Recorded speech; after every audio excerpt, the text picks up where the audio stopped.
एक popular film का dialogue है, महंगाई डायन खाए जात है, लेकिन स्थिति उससे भी ज़्यादा बदतर नज़र आ रही है। इस पर आप थोड़ा प्रकाश डालें। वास्तव में महंगाई के बारे में जब कांग्रेस राज था तो पीपली लाइव एक पिक्चर आई थी कि सैया हमार तो खूब कमात है, महंगाई डायन खाए जाते हैं। इस गाने को हर दुकान पे हर जगह बजाया गया था कि भाई महंगाई महंगाई महंगाई।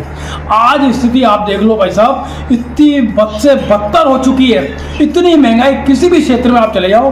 अब इन्होंने क्या कर रखा, 5 साल से सिर्फ पहले क्या होता था कि पेट्रोल डीजल और गैस के बढ़ते थे तो लोग आंदोलन करते थे। इन लोगों ने उस भाव को वहीं का वहीं स्थिर कर दिया कि पब्लिक का ध्यान नहीं है, यहाँ पेट्रोल सस्ता वही उसी रेट पे चल रहा है, डीजल का नहीं बढ़ा, पेट्रोल का नहीं बढ़ा, गैस का नहीं बढ़ रहा। परंतु आप देख लीजिए भाई साहब, कल नवरात्रे थे, मैं वहाँ खड़ा था दुकान पे, मेरी आंखों में आंसू आ गए। एक मध्यम और निम्न वर्ग का आदमी आया, उसने कहा भैया केले दे दो, मेरा व्रत है। उसने 60 रुपए किलो भाई साहब, सबसे सस्ती चीज़ जो 20 रुपए किलो 15 रुपए किलो हुआ करती थी, 60 रुपए किलो केले, 250 रुपए किलो सेब। इससे महंगे आते होंगे, करोड़पति खरीदते होंगे, पैसे वाले खरीदते होंगे।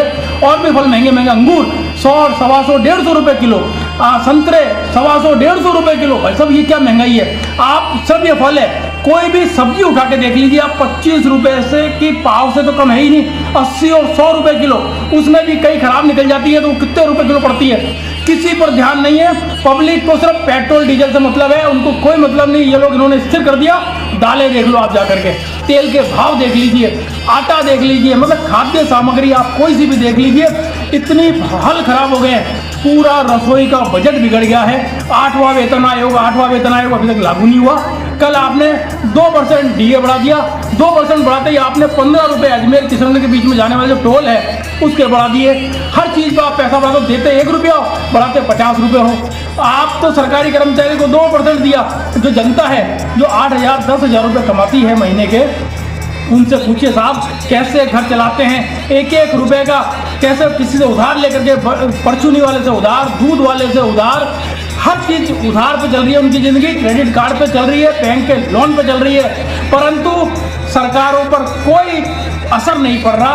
मध्यम वर्ग और निम्न वर्ग का जीना इतना मुश्किल हो गया। रोज़ घुट घुट के मर रहे हैं वो लोग। रोज़ सुबह उठते हैं इसी उधेड़-बुन में कि अच्छा आज काम करेंगे, परंतु काम नहीं होता।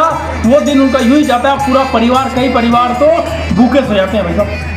देखने में तो ये आता है कि जो भारत है वो विकसित देशों की श्रेणी में खड़ा होने जा रहा है और विश्व गुरु बनने जा रहा है भारत। तो ये विरोधाभास कैसे है? अब आप कह रहे हो कि ये विकसित देश 80 लाख लोगों को गेहूं कैसे दे रहे हो, फिर आप गरीबी रेखा से ऊपर आप कह रहे हो, आप है ही नहीं गरीबी।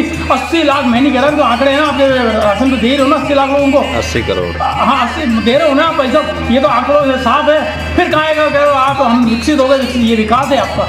इतनी स्थिति बद से बदतर है भाई साहब। और महंगाई पे तो कंट्रोल होना चाहिए जिससे आम जनता को राहत मिले। आम जनता इतनी घुट गई है, पूरा उनका जीवन इसी उधड़-बुन में रहा है। उन्हें सामाजिक अपने सरोकार, त्यौहार, तीज त्यौहार वो नहीं मना पा रहे।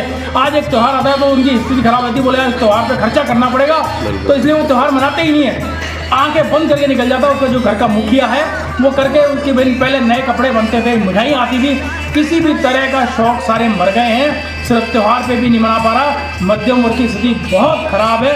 इस पर सरकार ध्यान दे, गरीबी का उत्थान करे, गरीबी खत्म करे और महंगाई को बिल्कुल ख़त्म करे। कुछ तो रोक लगे, इतनी महंगाई हो रही है जो शब्दों में बयान नहीं कर सकता मैं। आज आपने बहुत ही महत्वपूर्ण मुद्दा उठाया है जो आम जन से जुड़ा हुआ है और बहुत ही मार्मिक मुद्दा है। देखते हैं सरकार और सिस्टम इस ओर क्या ध्यान देता है। आपका शुभ नाम? शैलेश।